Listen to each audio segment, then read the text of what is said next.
MP सरकार 2026 को किसान कल्याण वर्ष के रूप में मना रही है और पूरी कोशिश कर रही है कि एमपी के कृषि उत्पाद पूरे देश और दुनिया में लोकप्रिय हों ताकि हमारे किसानों को फायदा हो। इसी कड़ी में एमपी सरकार ने कड़ी मेहनत के बाद 12 महत्वपूर्ण 1 दर्जन उत्पादों को अखिल भारतीय स्तर पर जीआई टैग दिलवा दिया है। जी हाँ, ये बड़ी खबर है, अच्छी खबर है। और ये 12 उत्पाद देश प्रदेश के अलग अलग इलाकों के हैं। तो मैं आपको सिलसिलेवार बता रहा हूँ इस वीडियो में कि कौन कौन सी चीज़ें इस बार एमपी गवर्नमेंट के प्रयासों से जिनको जीआई टैग मिल गया है। तो शुरुआत करता हूँ मैं आपको। सबसे पहले गुना का हरा धनिया। गुना का धनिया फेमस है पूरे देश में, अब उसको जीआई टैग 2026 में मिल गया है। इसके अलावा नरसिंहपुर का गुड़ जो काफ़ी लोकप्रिय होता है उसको भी जीआई टैग मिला है। और उसके बाद हमारा नूरजहां आम, सबसे बड़ा जंबो आम, उसको भी जीआई टैग मिल गया है। ये बड़ी और खुशखबरी है हमारे वेस्टर्न एमपी के लिए। कट्ठीवाड़ा में ये आम होता है, आपको पहले ही बता दूं, जो कि 3 से 4 किलो के बीच का होता है। इसके अलावा जो इनको मिला है वो मैं नाम पढ़ देता। नरसिंहपुर का एक बैगन होता है जिसे बरमान घाट बैगन बोलते हैं, उसको भी जीआई टैग मिला है। जबलपुर के स्पेशल मटर को, जो कि स्वादिष्ट और मीठा होता है, प्रोटीन से भरपूर होता है, उसको भी जीआई टैग मिल गया है।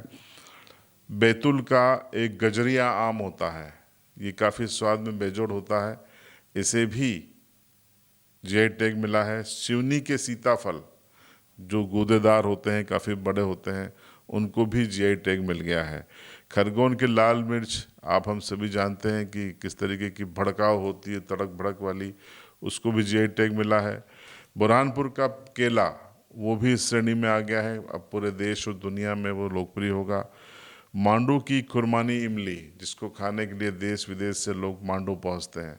मांडू को देखा, हरियाली देखी, लेकिन खुरासानी इमली नहीं खाई तो फिर मांडू का दौरा बेकार हो जाता है, इसलिए मांडू को भी खुरासानी इमली को मिल गया है टैग। इसके अलावा जबलपुर का सिंघाड़ा, उसे भी जीआई टैग मिला है। और लास्ट में अपने मालवा का आलू और गराड़ो, इसको भी जीआई टैग मिल गया। आप सभी जानते हैं कि ठंड में मालवा का आदमी गराड़ू कितना खाता है और वो स्वादिष्ट भी होता है।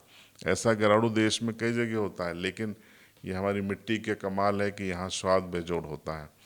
तो ये 12 सूची है जिसको एमपी गवर्नमेंट ने युद्ध स्तर पर प्रयास करके अखिल भारतीय स्तर पर जीआई टैग दिलवाया है। अब जीआई टैग का मतलब ये होता है कि जिस वस्तु को जीआई टैग में नॉमिनेट कर दिया जाता है वो गवर्नमेंट ऑफ इंडिया की वेबसाइट पर दिखने लगती है, उसकी ग्लोबल पॉपुलैरिटी हो जाती है, राष्ट्रीय अंतर्राष्ट्रीय स्तर पर उसकी लोकप्रियता बढ़ती है।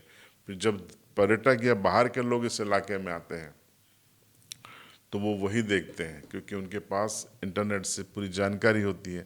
मांडू आएंगे तो खुरासानी इमली मांगेंगे, अलीराजपुर आएंगे तो वो नूरजहां की मांग करेंगे, नरसिंहपुर का गुड़ दुनिया भर में अब जाएगा, तो फ़ायदा सीधे तौर पे किसानों को होगा। तो किसान कल्याण वर्ष में जो ये एक बड़ा कदम एमपी सरकार की ओर से उठाया गया है, ये लाजवाब है और इसका स्वागत किया जाना चाहिए। आपकी राय कमेंट में ज़रूर बताएं।